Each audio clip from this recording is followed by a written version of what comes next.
When somebody comes to me and says, Richard, we want to build a dream home. Now that's a pretty big task.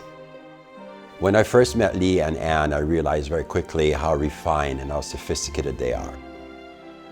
Clearly what makes this house a home for Lee and Ann, it's about their family, their community, and being together. And the soul of the house has a lot to do with that. What I really wanted to do was take them on a journey. We wanted to involve them, and that journey led to so many interesting experiences together. When we started working with Joan Benke, we had an immediate rapport with her.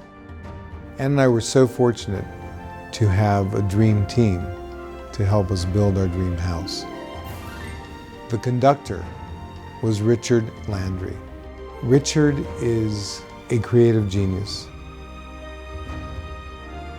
Working with Joan, working with John, working with Lee and Ann together is what made it happen.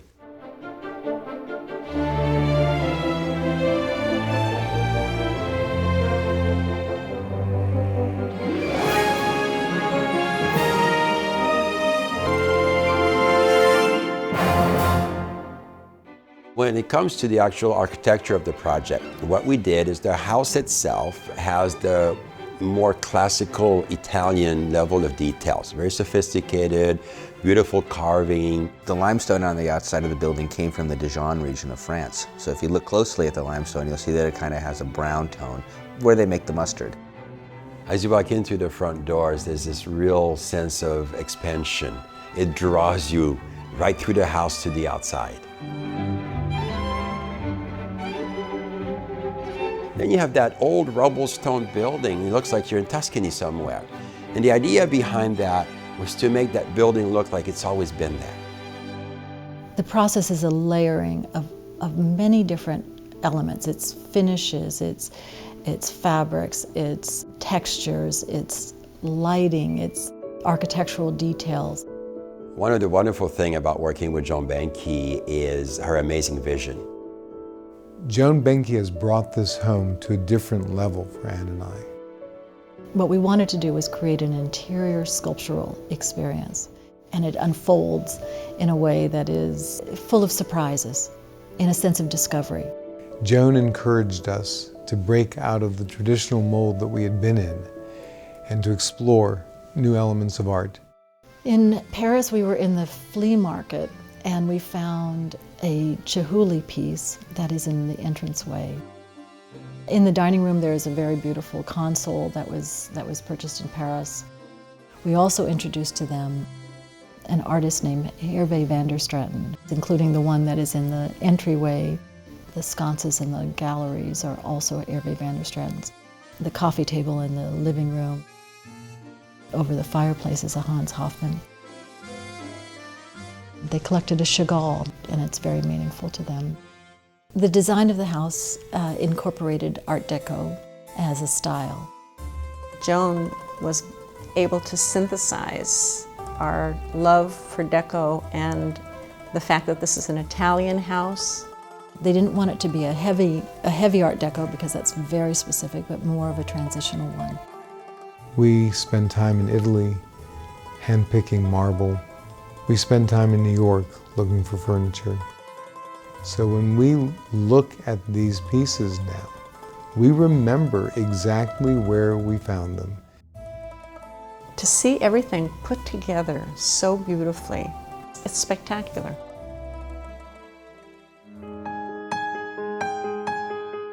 As we designed the house, we purposely placed a library right next to the front door. That space, which is Lee's sanctuary, represents everything that he's about. The books that surround me have been part of my life. I've learned from those books.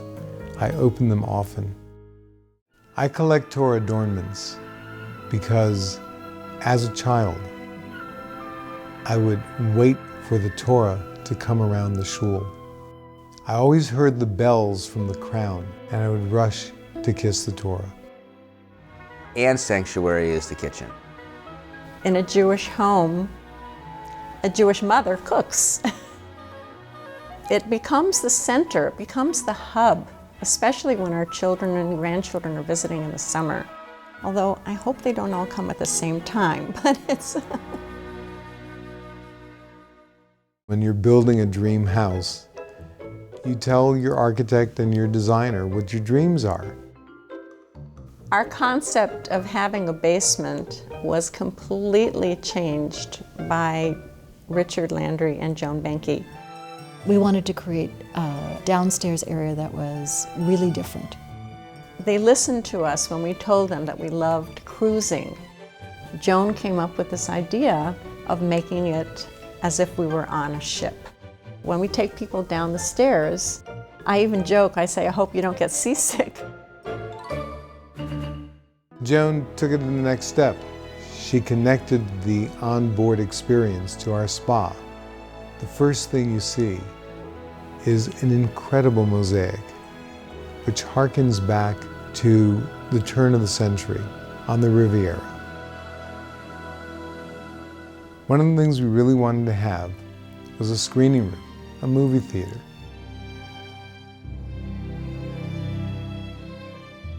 I grew up loving movies that my father took on his 8mm camera. Having that projector in the same room constantly reminds me of my father showing us the movies. Lee and Ann came back from a trip and the house was all installed, and we met them here and they came in, and it was really one of the most satisfying experiences that I've ever had, because Ann burst into tears. I just couldn't believe it. It was like I was in a dream.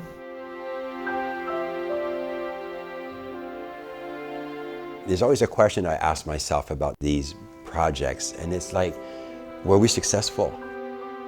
I look at this project, I see Lee and Ann in these details, in the personality that the home has. And to me, that is the success. I pray every day that Lee and I should have a long, healthy, happy life in this house, a house filled with good luck, and that we can always be able to open it up to the community, to our friends and family. That's the most important thing to us.